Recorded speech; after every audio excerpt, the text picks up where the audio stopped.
मेरी प्यारी बहनों, अब आप सभी के सामने हम तीसरी कथा सुनाने जा रहे हैं, जो कि बड़ी ही रोचक और बहुत ही सुंदर कथा है। आप सभी लोग हमारे उत्साह को बढ़ाए रखिएगा। किसी गांव में एक वृद्धा महिला रहती थी। उसके 7 पुत्र थे और एक पुत्री थी। पुत्री का नाम था तिरिया कांति। तिरिया कांति को इतना वो मानती थी कि वो कुछ भी कहती थी उसको वो मानती थी। तो कुछ दिनों के बाद जब वो यूं ही बड़ी होती रही और उसके बच्चे भी बड़े होते रहे, सबसे बड़े वाले लड़के की उसने शादी की। शादी करने के बाद बहू को घर लाई। लाने के बाद उसके साथ अच्छा व्यवहार पहले करती थी। फिर बाद में पता नहीं उसको क्या हुआ, जब उसकी दूसरी बहू आई तो उससे वो इतना ज़्यादा प्यार नहीं करती थी। उसको उसने क्या किया, एक घोंघा और सीपी पकड़ा दिया। सारा दिन उससे काम लेती थी। कहीं खेत में भेज देती थी कि कटिया बिनिया करो, कभी कुछ करने को कहती थी। अब वो दूसरी बहू को जो है बहुत प्यार करने लगी।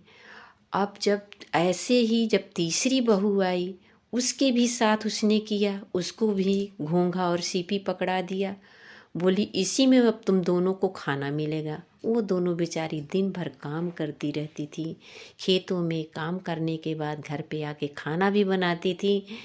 परेशान हो जाती थी, लेकिन उसी घोंघे और सीपी में ही उन दोनों को खाने को देती थी। कहती थी इससे ज़्यादा खाना नहीं मिले। कुछ दिनों के बाद उसने तीसरी लड़के की शादी की।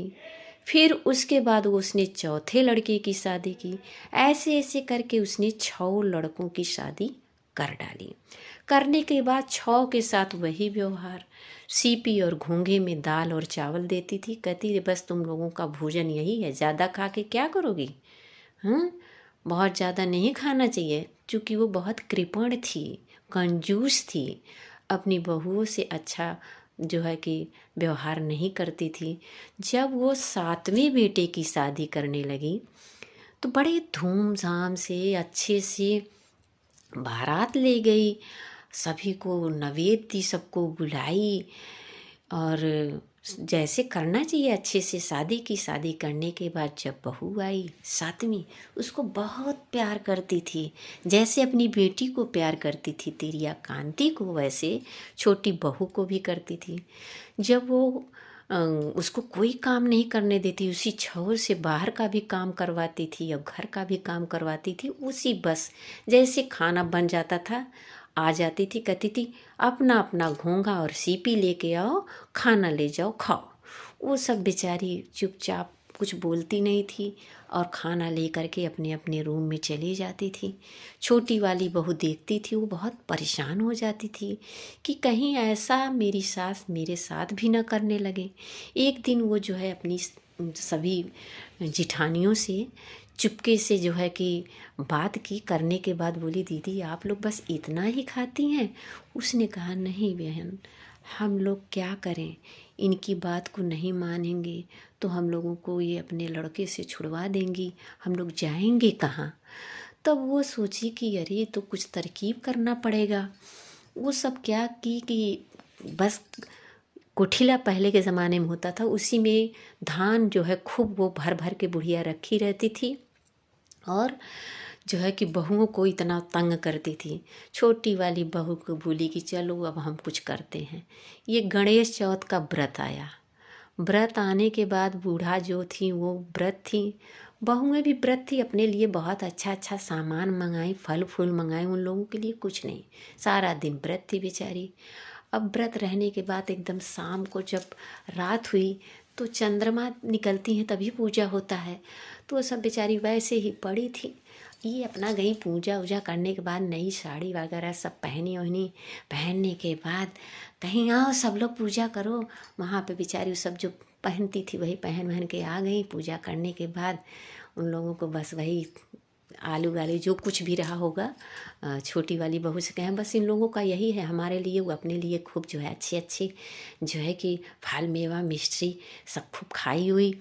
तो वो रात में बोली कि दीदी आप लोग सभी लोग बाहर की दरवाज़ा बंद रहेगा, पीछे से खिड़की आप लोग खोल दीजिएगा। आज हम कोई तरकीब करेंगे, ज़रूर गणेश भगवान जो है संकट मैया आप लोगों की जो है कि संकट को दूर करेंगी। वो क्या कि खूब अपने बाल को खोल करके एक साड़ी पहन ली, एकदम काली, पहनने के बाद एकदम जीभ को लाल कर ली, यानी वो एकदम काली का रूप एकदम भयंकर पकड़ करके, और एक जो है हड़िया काला सा खूब रंग करके अपने सिर पे रख ली।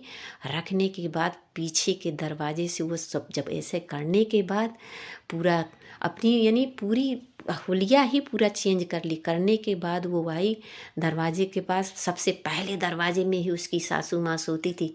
खट खट खट खट की, बोली कौन? कहें मैं संकटा मैया हूँ, खोल खोल दरवाज़ा। अब वो डर बस आई, खोली, कहीं बोल जल्दी खोलती है कि नहीं, तेरी तिरिया कांति ले जाऊं कि धान भूसी कर जाऊं। ऐसे वो बार बार कह रही थी, तिरिया क्रांति ले जाऊं कि धान भूसी कर जाऊं। इसलिए कहती थी क्योंकि वो चावल कूट कूट कर अपनी देवरानियों अपनी जेठानियों को खिलाती थी पेट भर बेचारी, इसीलिए वो की। करने के बाद वो जो है आई अपनी, जब दरवाज़ा खोली तो देखी, कहीं खोल दरवाज़ा पर से, कहीं अरे महारानी आप कौन? कहे मैं संकटा मैया हूँ, बोल तू अपनी बहुओं के साथ क्या करती है? अब तू बोलो तुम्हारी बेटी को ले जाऊं, तिरिया कांति को ले जाऊं कि धान भूसी कर जाऊं? कहें महाराज हे संकटा मैया, आप हमारी बेटी को छोड़ दीजिए, धान को भूसी कर दीजिए। कहें बोल आज से अपनी बहुओं को पेट भर खाना देगी कि नहीं?